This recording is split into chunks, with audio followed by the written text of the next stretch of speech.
clase pasada comenzamos a hacer un esbozo de lo que era una civilización. Vamos a retomar un poco la argumentación para pasar más adelante.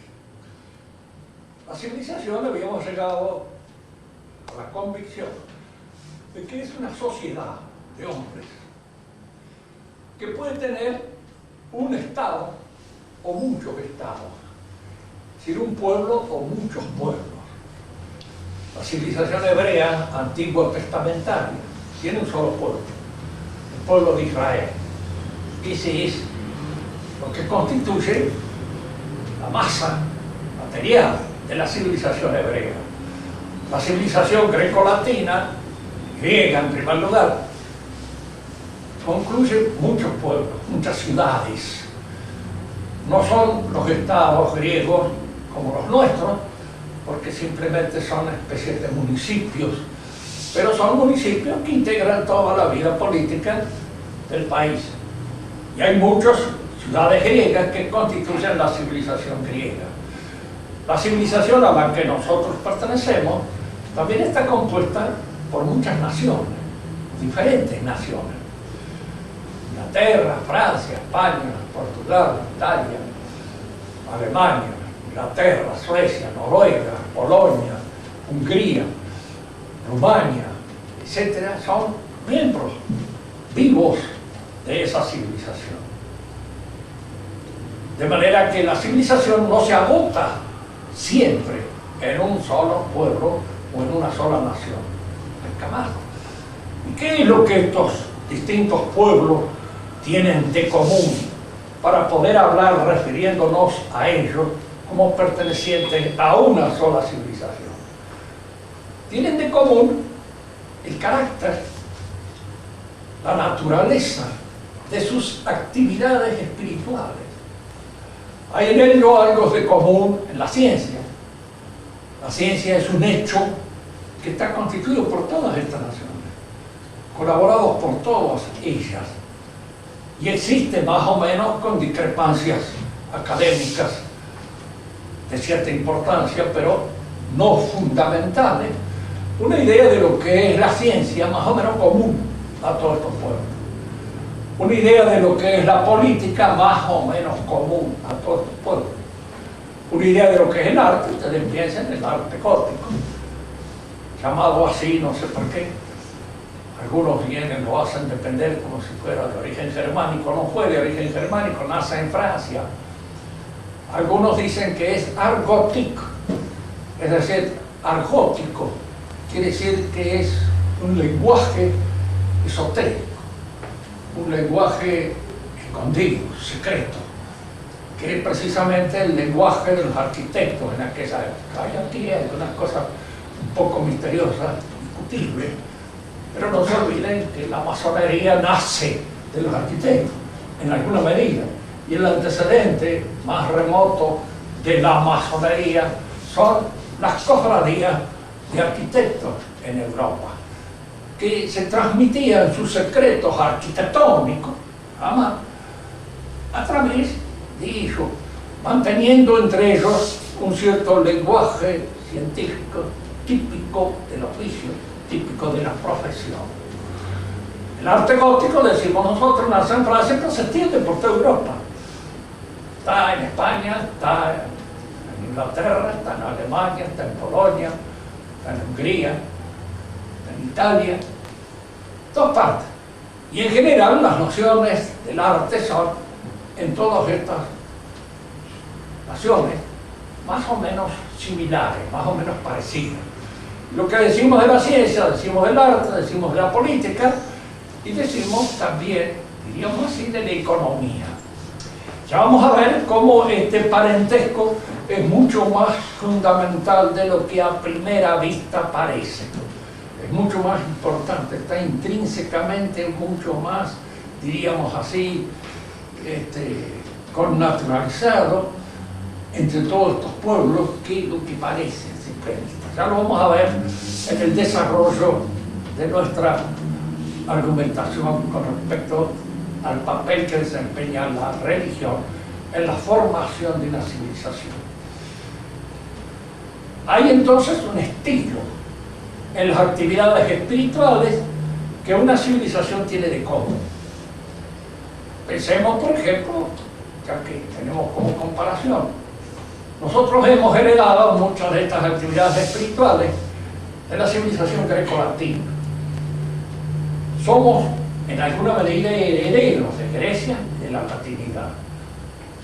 La Iglesia no se constituyó sobre la civilización hebrea, se constituyó sobre la civilización greco-latina y tomó de la civilización greco-latina todos aquellos elementos que, mediante la fuerza transfiguradora de la gracia, fue transformando, fue convirtiendo en otra cosa, diferenciándolos de sus raíces griegas y de sus raíces latinas.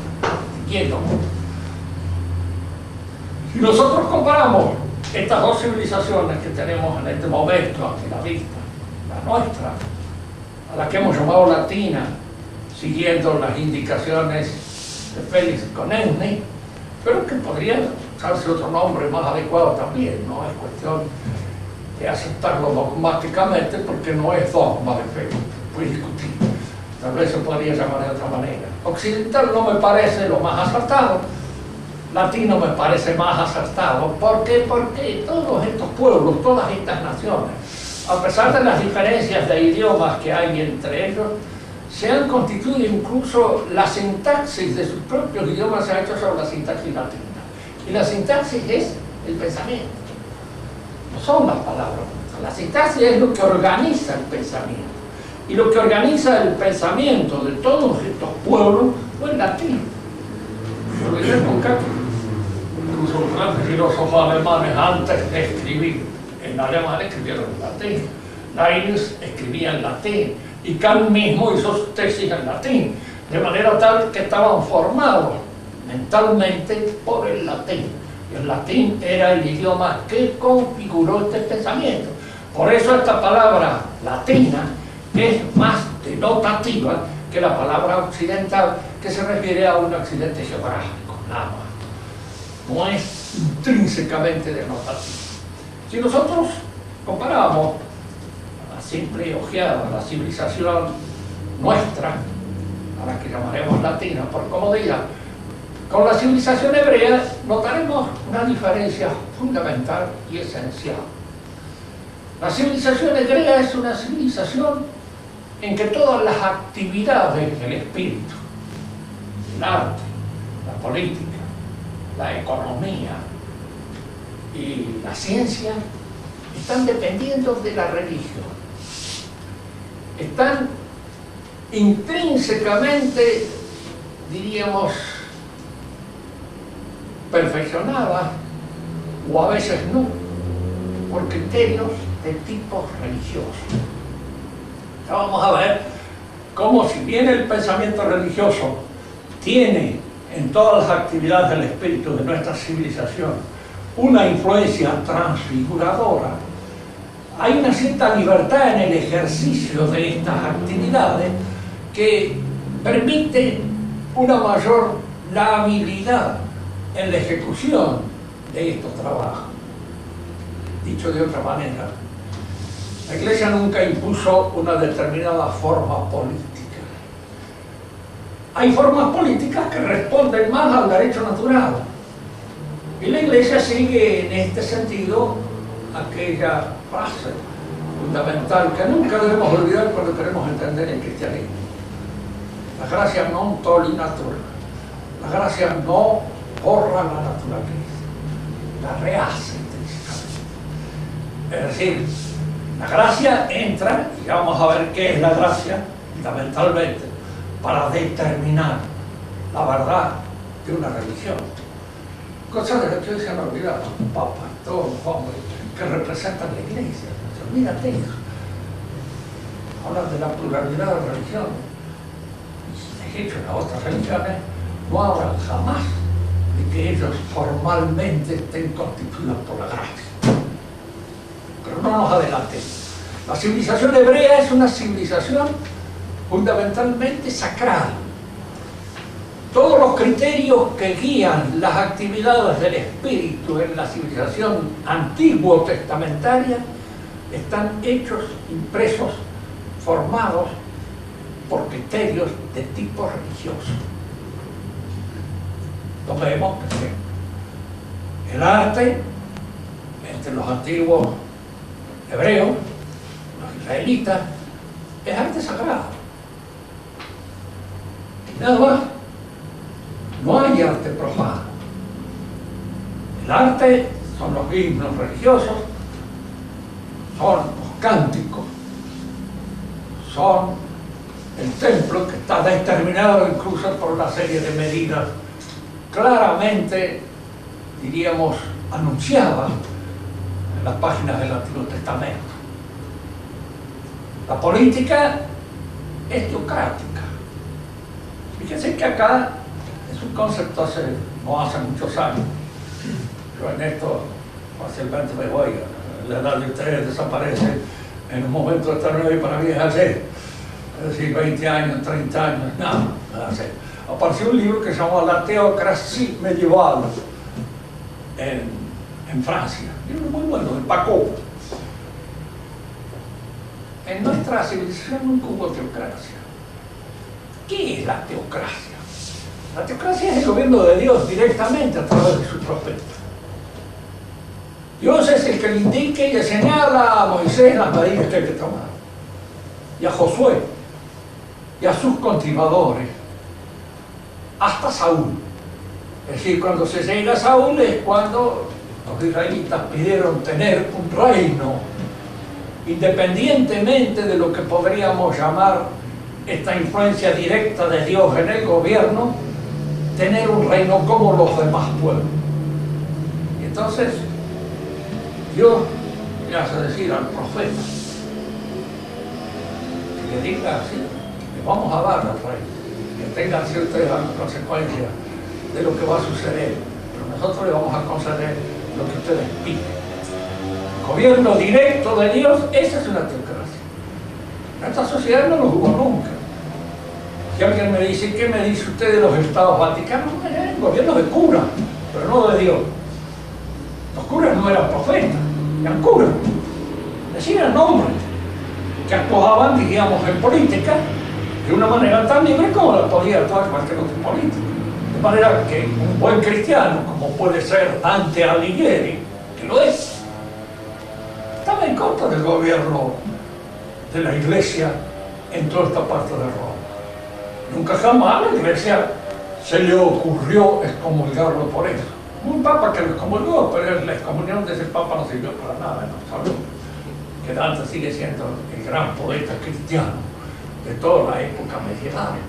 Pero él estaba de acuerdo con este gobierno de la Iglesia. Y lo que acusaba y lo que de alguna manera criticaba era el gobierno. Es decir, la forma política, la manera de actuar políticamente. Hay muchos eclesiásticos que han actuado a veces en política y que, bueno, hay uno del cual podríamos decir lo que dijo el Papa cuando murió Richelieu. Comunicaron al Papa la muerte de Richelieu y dijo el Papa, que ahora no me acuerdo el nombre cuál era, creo que era uno de los Medici, dice: si Dios no existe, qué vida de triunfo la de este hombre, pero si Dios existe no me gustaría estar en su pellejo. Era un cardenal que había manejado la política francesa muy bien desde el punto de vista nacional, pero no tan bien desde el punto de vista de la cristiandad. Como nación sí, porque en el egoísmo nacional había actuado él con un sentido marcadamente y absolutamente francés, pero como cristiano era muy poco deseable encontrarse en el pellejo de este cardenal cuando tuviera que comparecer ante Dios por todas las cosas y compromisos que había hecho. Yo creo que esto que nosotros decimos del cardenal Richelieu se puede decir de casi toda la jerarquía eclesiástica de la Iglesia, donde es la política la que ha influido en estas especies de deformación que han provocado dentro de la fe misma como consecuencia de sus arreglos y componendas de tipo político. Bien. La civilización hebrea fue una civilización sacral, la nuestra no. ¿Y en qué se diferencia? Se diferencia en esto, de que no se imponen, diríamos así, formas hieráticas, inconmovibles, por ejemplo, para los forjadores del arte. Estos forjadores, estos creadores del arte pueden ser muy cristianos, pero se puede ser muy cristiano en el arte gótico, como en el románico, como en el arte, digamos así, del Renacimiento, como en el último arte cristiano, europeo, de inspiración cristiana. Son de inspiración cristiana, pero esta inspiración trabaja libremente en el artista, y el imaginero o el artista puede hacer una obra con criterios puramente artísticos, no con criterios religiosos. Si ustedes contemplan en alguna oportunidad, como lo podemos contemplar con nosotros a través de fotografía, el arte egipcio, verán una cosa que llama la atención: la inmovilidad hierática de su figura. No hay nada más que esta forma. Esto es el arte. Los hebreos eran lo mismo, con la diferencia de que los hebreos estaban prohibidos hacer, digamos, figuras, pero sus cánticos, esos cánticos que son la gloria del pueblo de Israel, que incluso se han transmitido a la iglesia misma, que también canta los mismos salmos que cantaban los israelitas. Estos cánticos, diríamos, que están hechos por la inspiración divina, son dependientes de Dios. En la economía misma, el israelita dependía de determinaciones religiosas. Los días de la semana están determinados por una ley religiosa. Los años están determinados por una ley religiosa. Lo que se puede cosechar está determinado por religión. Lo que debe dejarse para los pobres que vienen detrás está determinado por la ley religiosa. Es decir, toda la economía de Israel era de exclusiva dependencia y estaba hecho con criterios religiosos. Entre nosotros no. Tenemos un ejemplo claro en estos dos personajes, Zafira y su esposo, cuando ellos no dan todo lo que quisieron dar a la iglesia de Jerusalén, todo lo que habían dicho que daban, y fueron condenados a muerte, pues también condenó, murieron, por favor, como consecuencia de este engaño que habían hecho. Pero lo que le dice San Pedro es cierto. Nadie les prohibía manejar sus bienes como ustedes quisieran. Pero dice, lo que ustedes han hecho es un engaño, que nos han dicho que han dado todo y no han dado nada, se han guardado una parte para ustedes. Ahora, era obligación en toda la iglesia dar todo lo que se tenía a la comunidad, no era fue una medida, diríamos así, tomada por un grupo eclesiástico, en lo cual volcó una vocación que ellos tenían, pero que de ninguna manera era imponible a todas las demás iglesias, que podían, diríamos, mantener la propiedad privada de los medios de producción, y tampoco como si esto fuera una cosa santa, ¿no? Ni es santa ni es nada, es económica. Ahora, desde el punto de vista económico, ¿es mejor o es peor? Bueno, eso se discutirá desde el punto de vista económico. La discusión está allí, no es una discusión religiosa, no es una discusión que entra en la esfera de lo teológico, es una discusión que se mantiene en la esfera de lo económico. Y en las ciencias, porque vemos en todas partes cómo de alguna manera se reprocha a la Iglesia el haber intervenido en la libertad de la ciencia. En realidad, si nosotros leemos bien lo que nos enseña la teología, y la teología tomista especialmente, veremos que no hay ninguna intromisión de lo teológico en ninguna ciencia. Lo que sí hay es una prohibición de que la ciencia se convierta en teología, o de que pretendan hacer teología desde lo que podríamos llamar el radio propio, la jurisdicción propia de esta ciencia. Esta ciencia en su jurisdicción es libre de hacer, diríamos así, de investigar, de analizar, de escrutar, etcétera, etcétera.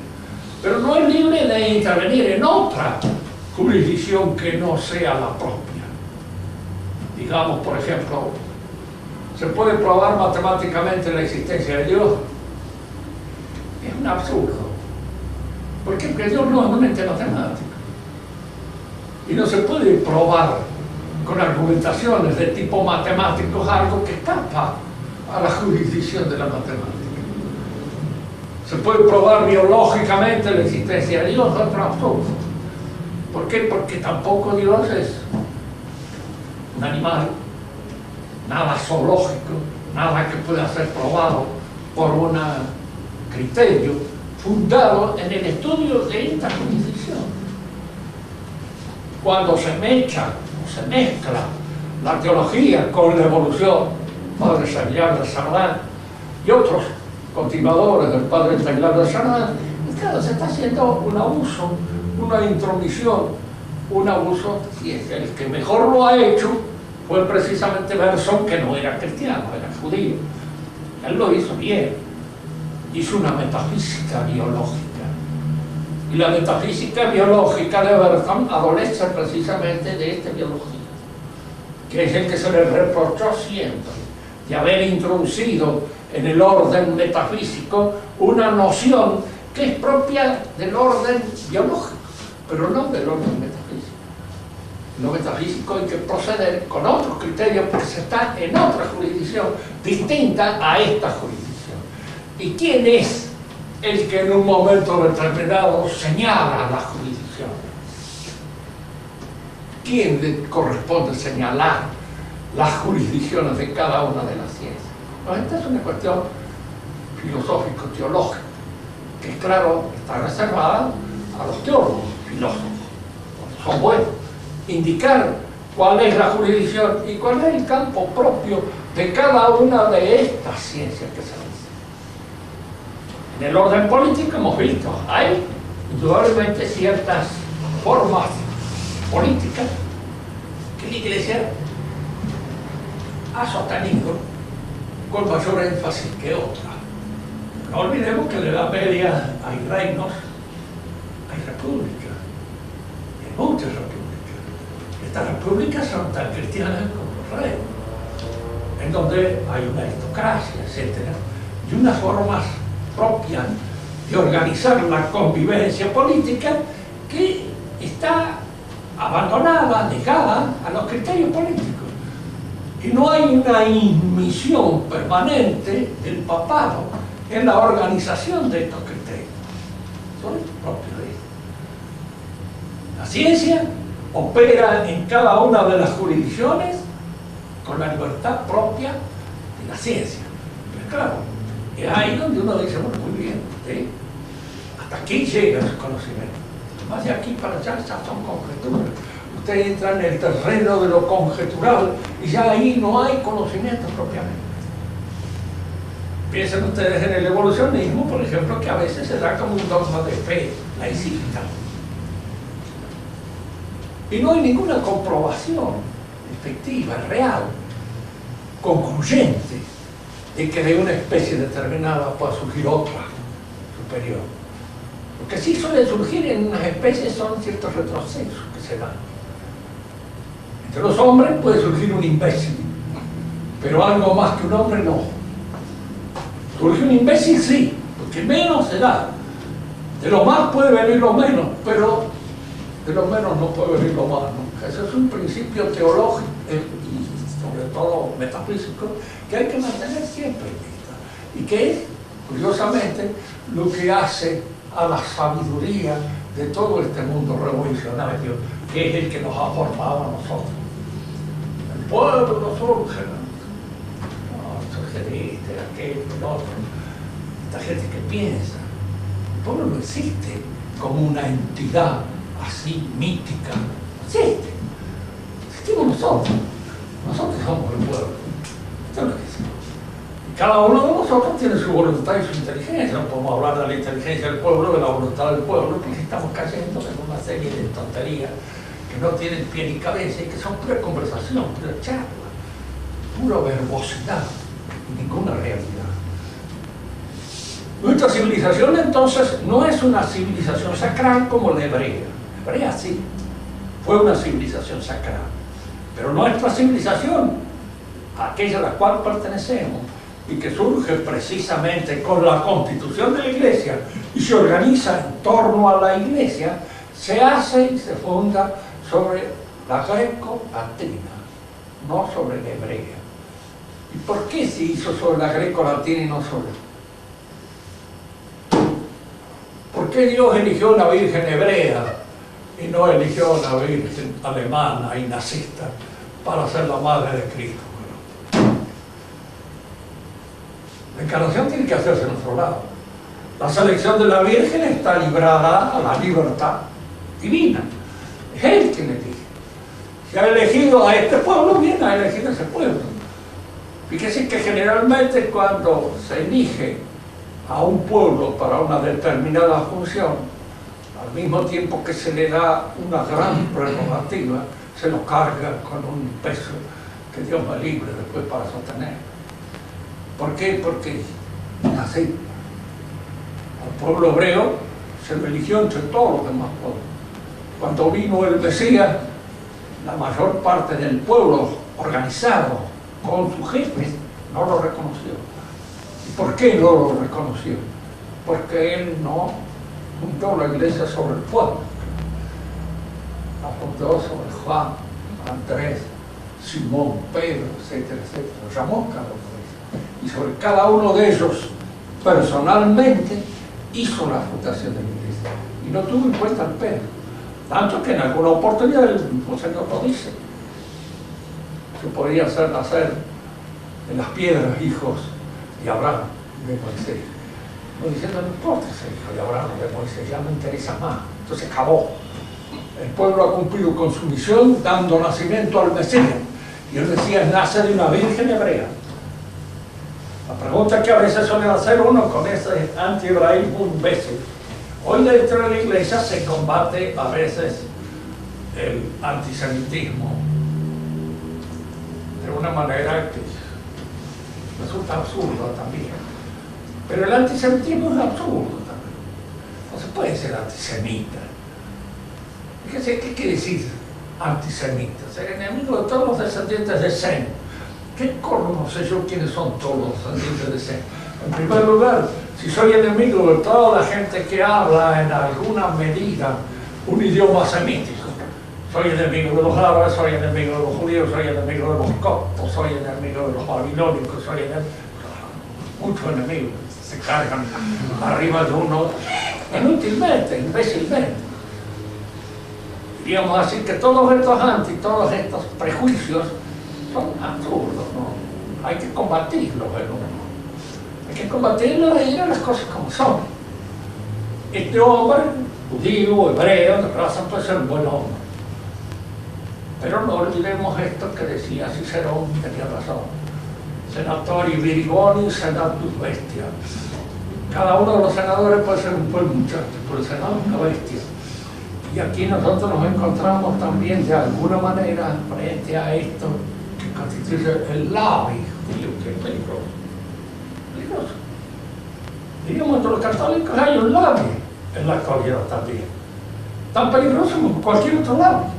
Y de alguna manera, diríamos así, tan incontrolable y tan, diríamos, tendiente a su beneficio propio como cualquier otro lado.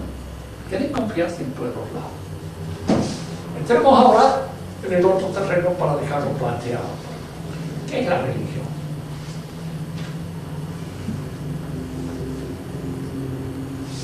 Aquí hay dos criterios contradictorios, porque son dos criterios que se rechazan fundamentalmente. El que hace depender la religión del hombre y la ve como a una actividad propia del hombre, como la ciencia, como el arte, como la política. Lo dice Guinevere en uno de los libros sobre los orígenes del cristianismo. Dice esto: ninguna religión cae del cielo. Precisamente si hay religión que cae del cielo. Y si no, no hay. No hay. Porque no puede tomar al hombre desde adentro si en alguna manera no se impone como algo proveniente de Dios. Y bueno, por eso usted lo cree, usted es creyente, y usted es creyente, es cierto. De alguna manera acepto esa proveniencia divina de la religión. Pero si usted, que no es creyente, cree en alguna religión, con toda seguridad le diría que no. Son todos iguales, es decir, que usted no pertenece a ninguna de ellas. En el momento en que acepte una de estas, es creyente. Y tiene que aceptarla como proveniente de Dios. Y si no la acepta como proveniente de Dios, no es creyente, es simplemente un descreído, un ateo más, que da a estas cuestiones religiosas. Sí, no hay un hombre con una polera negra larga que levantaba el coso, los agachaba, toda la gente se levantaba, se agachaba, se subía. Esta es la descripción de una misa que hacía un ateo convicto, ¿cierto? Una descripción. Y después les dio un pedazo de pan que todo el mundo comía. Un pan bastante feo, dice, barato, porque no tenía levadura, no tenía nada. Y todo el mundo masticado, creyendo que estaba masticando a Dios. Esa es la fe. Claro, para él parecía una cosa completamente absurda. Hay dos criterios que se contraponen. El que hace de la religión una cuestión puramente humana y la hace depender del hombre, y el que la hace depender de Dios. En este sentido, la religión no puede ser más que una. Nada más que una. Porque no puede haber Dios creado dos otras cosas. Parece que es un chiste para dividir a los hombres y para hacerlos ir unos en contra de otros por razones de un tiquismiqui. Supóngase, si el Islam es de origen divino, pues en el Islam Dios no es trino. Se acentúa la unidad de Dios, pero en detrimento incluso de su trinidad.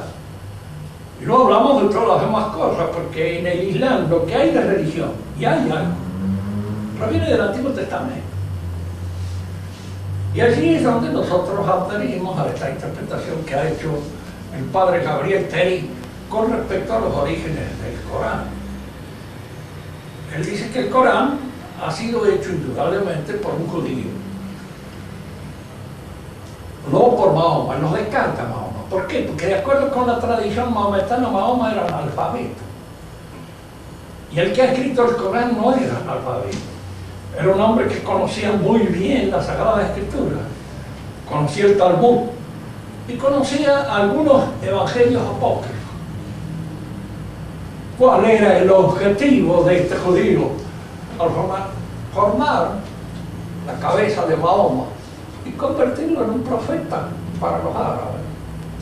Mahoma tenía algunas de estas condiciones, sobre todo pasión, la calidez de su, digamos, su carisma propio. Todas estas condiciones hacían de él un jefe natural. Formarlo en el judaísmo antiguo era el propósito de este judío que lo formó y del cual surgieron de sus lecciones, salió el Corán, que después recibió algunos arreglos más con el objeto de convertirlo de alguna manera en una religión al servicio de una faena, de un fin de tipo político, la conquista por los árabes. El objetivo de esta religión era eso. Primero, adecuar todas las exigencias de carácter espiritual al temperamento árabe. Aquí es donde a veces a los árabes se les pega lo posible, porque, claro, hoy se entiende por árabe todos los pueblos que han sido conquistados posteriormente por Mahoma. Pero en la época de Mahoma el árabe era el beduino, era el hombre de donde surgió el Islam. Por ejemplo, el sirio no era árabe, el sirio era sirio, el libanés era libanés, el egipcio era egipcio, era copto, pero no eran árabes. De manera que esos pueblos son luego incorporados al impulso, diríamos, político, arábico, y impuestos el impulso de la lengua árabe, pero no eran árabes por su constitución, ni fue de ahí, de ellos, de dónde surgió el Islam. El Islam surge de los árabes y Mahoma los adecúa a su temperamento. Por eso, por ejemplo, en el judaísmo hay una serie de cosas mucho más espirituales que en el coranismo. El paraíso de Mahoma es un paraíso su prostíbulo de lujo. De hecho, y adecuado, diríamos así, para la satisfacción de los guerreros que han pasado mucho tiempo corriendo la coneja en el desierto y que indudablemente sueñan con una especie de rodaliscas que van a satisfacer todos sus deseos. Y el paraíso les ofrece eso. Hay una falta de espiritualidad que es terrible. Es como si dijéramos, en el Corán, lo que se proyecta hacia la eternidad no es lo que hay en el hombre de eterno, sino precisamente lo que hay de caduco. Todo aquello que constituye su, diríamos, su líbido, todo eso es lo que se proyecta en el paraíso. Eso es lo que se prolonga en la otra vida. Y más, no solamente es lo que se prolonga, sino lo que se acentúa. Para nosotros, si hay algo inmortal en el hombre, eso que es inmortal es precisamente el espíritu, la inteligencia y la voluntad, que eso es lo que nos hace semejantes a Dios. Y entonces la posibilidad de una transfiguración en el otro mundo, esa posibilidad se debe precisamente al trabajo de la gracia sobre la inteligencia y la voluntad. Eso no está en la religión del Islam. Yo no sé, realmente a mí a veces me asombra que un hombre que ha estudiado teología, supongo que el Papa la ha estudiado, la teología, y ha visto la teología, tiene que conocer algo de teología, y considera a ese centón de salacidades, como es el Corán, como una religión válida. No sé. Uno ahí pierde un poco su serenidad, su objetividad y sus cosas, porque yo no puedo creer de que esto surja natural, espontánea, ingenuamente de la mente de un teólogo. Aquí hay algo proterno que está trabajando adentro, porque de otra manera no se pueden cometer esas equivocaciones y esos errores tan espantosos, fundamentales. La religión viene de Dios. La causa de la religión es Dios. Y aquí es donde entramos en otro aspecto que es conveniente considerar. ¿Cuál es la forma de la religión? Lo que constituye su elemento formal, lo que la hace ser religión, la gracia. La gracia. ¿Existe la gracia entre los judíos? Eso no habla absolutamente. Entre los islámicos no hablan absolutamente. ¿Qué es la gracia? Una nueva infusión de vida sobrenatural. ¿En dónde se inserta esa infusión de vida sobrenatural? En el hombre, en su dinamismo específico. Fíjese, no en un brazo, no en la cara, no en ninguno de otros aspectos puramente físicos. Inserta en la inteligencia y en la voluntad.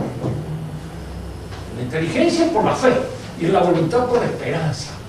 Entonces la fe y la esperanza son las dos virtudes que se encargan, diríamos, de injertarse en la realidad humana y transfigurar.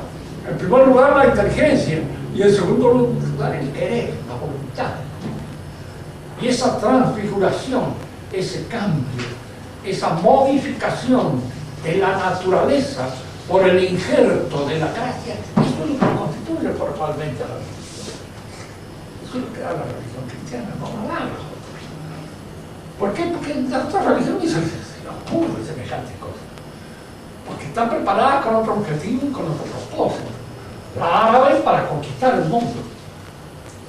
Y la judía ha quedado en lo que podríamos llamar, es una religión trunca. Al no venir, al no reconocer en el Cristo al Mesías, se ha convertido en una especie de fósil religioso. Los que creen siguen creyendo en la promesa esperando el Mesías. Son muy pocos. La mayor parte de ellos no esperan nada. O dan una interpretación del Mesías completamente diferente a la interpretación que dieron los profetas. Es la interpretación que da, por ejemplo, la Cábala, que es todo un movimiento espiritual nacido en el judaísmo contemporáneamente a la época cristiana, y que tiene por objetivo, por propósito, mantener en el pueblo hebreo la constante y permanente idea de que es el pueblo mesiánico. Es decir, que el Mesías es el pueblo hebreo. Ese es el Mesías. Para la mayor parte de los cabalistas conscientes, capaces, ven en el pueblo hebreo el Mesías. Y es lo que hace, digamos así, lo que da fuerza a esta, digamos, a esta comunidad espiritual. Y fuera del judaísmo, y fuera, diríamos así, del mahometanismo, los demás que podríamos llamar nosotros las distintas herejías cristianas, son herejías, es decir, son disminuciones del cristianismo. ¿En función de qué? Del principio fundamental de que es que la interpretación de los dogmas de fe, la interpretación de la dogmática, queda librada a mi interpretación. Porque el principio protestante es la libre interpretación de la Escritura. En la Escritura están los dogmas de fe. Y yo, al leer la Escritura, convierto a ese libro en un libro que yo interpreto. Para nosotros la interpretación está dada a la Iglesia, es decir, a la comunidad fundamental, en función de la cual se organiza toda la vida del cristianismo. Lo que la Iglesia enseña, eso es lo que yo acepto como verdad, es fe. Que la Iglesia, en función de todos aquellos principios que la constituyen en la Iglesia. Y eso es lo que yo acepto como verdad de fe. En cambio, la interpretación protestante es una interpretación que exagera, hipertrofia, altera hipertróficamente hasta la corrupción la personalidad. Yo les había dicho en el principio que Jesús no funda la iglesia sobre el pueblo hebreo. Que esta idea de no fundarla sobre el pueblo hebreo es lo que hace que la mayor parte de los representantes del pueblo hebreo no la acepten. No acepten a Cristo como Mesías. ¿Cómo puede ser Cristo el Mesías si Él no reconoce la santidad de su pueblo? Y va buscando, diríamos, organizar otro pueblo sobre la base del llamado y de la convocación personal. El llamado o la convocación personal es lo que constituye el fundamento de nuestra iglesia. Por eso se dice que el catolicismo es una sociedad de personas, pero al mismo tiempo está en la persona y en la acentuación exagerada del valor de la persona, la posibilidad del error propio en el que cae el cristianismo. No olvidemos nunca esto, ¿no? Simplemente el protestantismo surge en clima cristiano. Nace de la iglesia. ¿Por qué nace de la iglesia? Porque exagera este aspecto que en la iglesia se conserva equilibrado, el del valor de la persona y a la vez el de su encasillamiento dentro del orden establecido por la sociedad eclesial, porque es en ella donde él alcanza y logra su perfeccionamiento. Pero si yo exagero la interpretación personal, yo no hago nada más que tomar este punto fuerte del cristianismo, lo hipertrofio, lo agudizo, lo degenero hasta el punto de convertirlo en un punto de anarquía religiosa. En fin, cuando los protestantes se unen en una iglesia determinada, lo hacen simplemente para expandir sus puntos de vista y cometen un error protestante, porque no corresponde. Desde el punto de vista protestante, cada uno de los miembros de esa iglesia es un intérprete válido, y el único intérprete válido. El que esta iglesia se trata de imponer y de reducir a este miembro a las creencias que son propias de esta iglesia, pues eso es contrario al espíritu protestante cabal. Que sacaron la conclusión bien clara de los fundamentos de estas ideas de Lutero, fueron precisamente aquellos medios carismáticos que se levantaron contra Lutero, armaron un bodrio incalificable en la ciudad de Münster, en donde se creó la anarquía. Cada uno de nosotros es rey y al mismo tiempo es obispo, toda la realidad. Y cada uno de nosotros es hermano. El resultado fue que Lutero se enojó de tal manera que llamó a todos los varones alemanes, a todo el ejército y los hizo sonar, convirtiéndolos prácticamente en papa. Es una de las cosas en las cuales sí, Lutero salió por los fueros, diríamos así, del Westminster. Que eran más locos que él. Pero habían tomado, diríamos, los principios que él había puesto, pero lo habían tomado exagerándolo. Y esto se lo hizo enojada. No, eso no es lo que no quiero decir. Bueno, no es lo que usted quiere decir, pero es lo que usted dice. Cuando le digamos nosotros a estos nuevos eclesiásticos que nos están manejando hoy, le digamos, ¿cómo voy a bautizarlo a un niño que todavía no es capaz de optar libremente por la religión de acuerdo con los derechos del hombre? ¿Qué va a decir? ¿De acuerdo con eso? Era la idea de mi papá, pero mi papá no era cardenal, ni era obispo, ni era nada, era simplemente un liberal radical en aquella época. No nos bautizó. No nos bautizó, entonces, ¿por qué bautizamos? Porque decían, no, no hacían grandes, tienen galaxias. Nunca hizo ninguna oposición así, pero era el principio liberal, el que adoptaba actualmente la iglesia. Si usted va y le dice eso, pero dígame, a fin de cuentas, ¿qué diablo? ¿Por qué le impongo mi idioma yo a este chiquitito que todavía no es capaz de elegir? Si a él le hubiera gustado más adelante aprender inglés, yo le enseño el español. ¿Por qué? Es que han perdido hasta el sentido de lo que es el sentido común, de lo que es, diríamos así, la más elemental noción de la lógica cotidiana que interviene en todos estos asuntos. Al chico hay que bautizarlo desde chico, y la iglesia nos enseña así, que es conveniente, incluso para que en él se vaya desarrollando la gracia. Pero no hemos consultado su opinión, ¿no? Tampoco hemos consultado su opinión para hacerlo miembro de nuestra familia, ni hemos consultado su opinión para hacerlo hablar español, ni hemos consultado su opinión para muchas cosas, para limpiarlo, lavarlo, plancharlo si hace falta, en fin, para todas estas otras cosas que hacen las madres con los niñitos. No se les consulta la opinión, se les pide. Y a una chica que tiene 15 o 16 años, de pronto si no podría elegir la moral que se le dé la gana, indudablemente,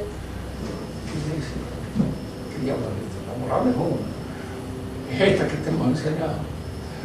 Y esta que te hemos enseñado es la que debe servir de guía para todos. Bien, dos palabras más sobre la religión y damos por favor. Ay, entonces, si hay una religión revelada y nosotros admitimos que la religión es algo que Dios ha hecho, no es una actividad propia de nosotros. No está considerada a la par de la política, a la par del arte, a la par de la economía o a la par de la ciencia. Es algo que Dios da, Dios impone a los hombres. Si alguien me pregunta, pero díganme, los pueblos antiguos, los paganos, ¿tenían algo de religión? Sí. ¿Por qué? Porque quedaban restos de la proto-tradición o de la tradición primigenia, de la que Dios le reveló a Adán en el paraíso. Estos restos, estos rezagos de un naufragio espiritual enorme, traído como consecuencia del pecado original, es lo que había todavía en la religión. Nosotros lo podemos encontrar en un hombre tan pagano como podría ser Platón o como podría ser Sócrates.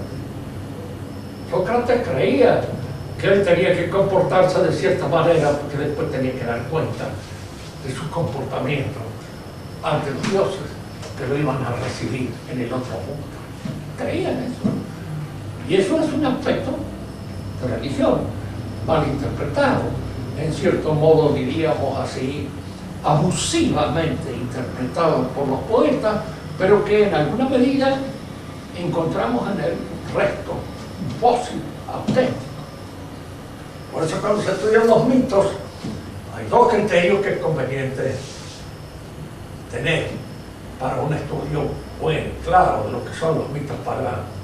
Un criterio puramente etimológico o filológico, estudiar los orígenes literarios, los cambios que ha ido sufriendo el mito a lo largo de una historia determinada, y un criterio teológico para ver qué hay de auténtica religión que queda en este mito. Pongamos, por ejemplo, en algunas otras oportunidades salir con esto, el mito de Hércules. ¿Hay algo religioso en el mito de Hércules? Sí, hay. ¿Cuál es? La posibilidad de un imperio universal. La posibilidad de un imperio universal que de alguna manera ha sido transmitido. Que la idea del imperio del anticristo es una idea religiosa común a la religión, está en el fundamento de la religión. La conocían los paganos y a través de ciertas interpretaciones la conocían. El mito de Hércules es en alguna medida un resto, un rezago de esa interpretación o de esa verdad. Está allá. Prometeo es la figura del demonio, el amigo de los hombres, el que se acerca a los hombres con el objeto en alguna manera de incitar su orgullo, de, diríamos, de animar todo lo que en él hay de separatismo con respecto a Dios. Más lo dice, porque claro, los grandes pensadores, incluso los falsos profetas, tienen muchas veces cosas que arreglan lo que Marx dice en una oportunidad: yo prefiero ser como Prometeo, sin quedarme, dice, atado a la roca del Cáucaso antes de ser un humilde servidor de Júpiter. Eso lo dice él en la introducción a la filosofía materialista de Demócrito y Epicuro, que fue la tesis con la cual él se recibió de doctor. Y entonces, claro, ¿no? Es tan claro como decirse hombre de izquierda. Se olviden que izquierda, otro término, es la siniestra, es decir, es el lado ominoso. Cuando uno se declara ominoso y siniestro, aunque no sepa muy bien por qué se declara, de hecho esta declaración connota una actitud religiosa que se asume allí con entera responsabilidad. En la próxima clase seguiremos hablando para ver, para introducirnos dentro de cuál es el papel que juega la religión en el desarrollo de la civilización. Y vamos a hacer algunas acotaciones que nos permitan aclarar mejor esta idea. Si alguno quiere algo que preguntar, la clara. Clarita que solo.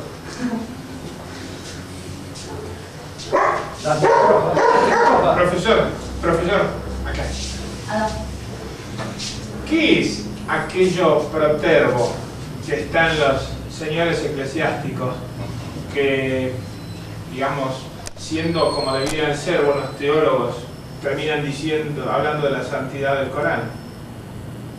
¿Qué es aquello protervo? Para nosotros acá estamos todos diciendo demonio. Lo había dicho el mismo Papa Pablo VI. El humo de Satanás siempre está en la iglesia. Y estas palabras a veces de este hombre tan discutible y tan discutido son indicios de que por ahí de vez en cuando aparecía y surgía en él, en medio del oleaje del cristiano. La veía, se dio cuenta, ¿no? Son palabras tremendas dichas por él. Que también es muy contradictorio. También él es muy contradictorio el mismo. Entonces ahí tiene... No, es que, claro, Yo no sé, porque no tengo una experiencia mística como para poder hablar de esas cosas con conocimiento fuerte, causa. Pero me doy cuenta que a veces el diablo está... En fin, no sé si es imaginación, No, claro. el mismo San Juan en el Lo pontífice. que pasa es que a veces conviene ser como dice García Morente cuando él tiene esa presentación de Cristo.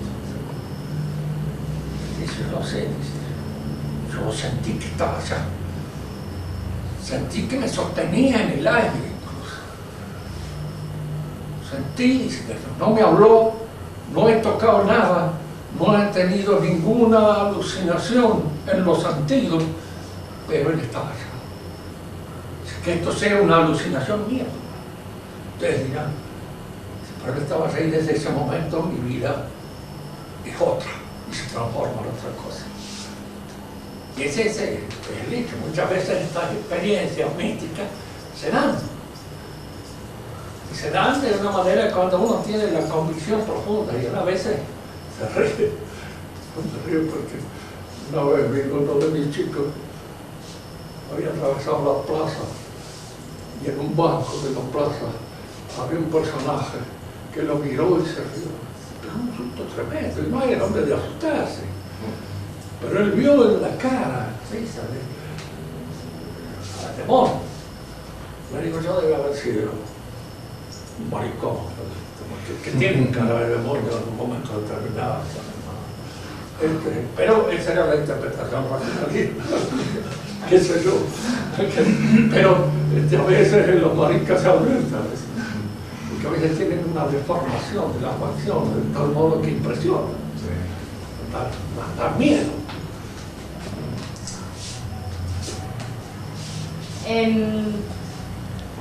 La religión cambia, o sea, como que transforma todos los aspectos de la civilización, ¿no es cierto? Eso es lo que vos dijiste. Entonces, ¿cómo puede ser que, cómo sucede esto, que la religión católica sea posterior a la civilización grecolatina, que es la que nosotros heredamos? O sea... Bueno, cuando se organiza la civilización católica, asume los elementos de esta otra civilización. Intrínsecamente los va perfeccionando. Ya esto lo vamos a ver. Como la ciencia, por ejemplo, greco-latina, se perfecciona en el pensamiento cristiano. Como el arte greco-latino se perfecciona con el arte cristiano. Como la política propia de la polis y de todas las herencias que podríamos haber tenido en la antigüedad son perfeccionadas entre nosotros. Ahora, esta perfección es lo que hace también esto. Un cura degenerado es mucho peor que un dentista degenerado.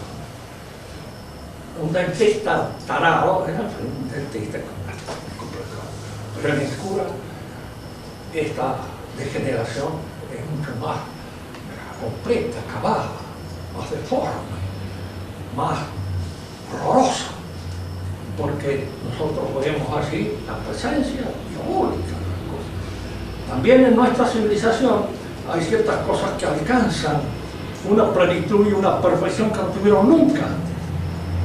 Y otras degeneran de una manera como no alcanzaron a conocernos los paganos. Un pagano malo era naturalmente malo. Un cristiano malo es sobrenaturalmente malo. Fíjate que esta es la cosa distinta. Que una cosa es, diríamos, un hombre que tiene su naturaleza un poco arruinada, y otro es aquel que ha arruinado la gracia, que ha hecho perder la gracia, que en él hay una esperanza loca, falsa, hay una caridad mentira, hay una fe corrompida, desviada, puesta en otras cosas. Esto lo vamos a ver cómo la religión, digamos, desde adentro, obra sobre la naturaleza.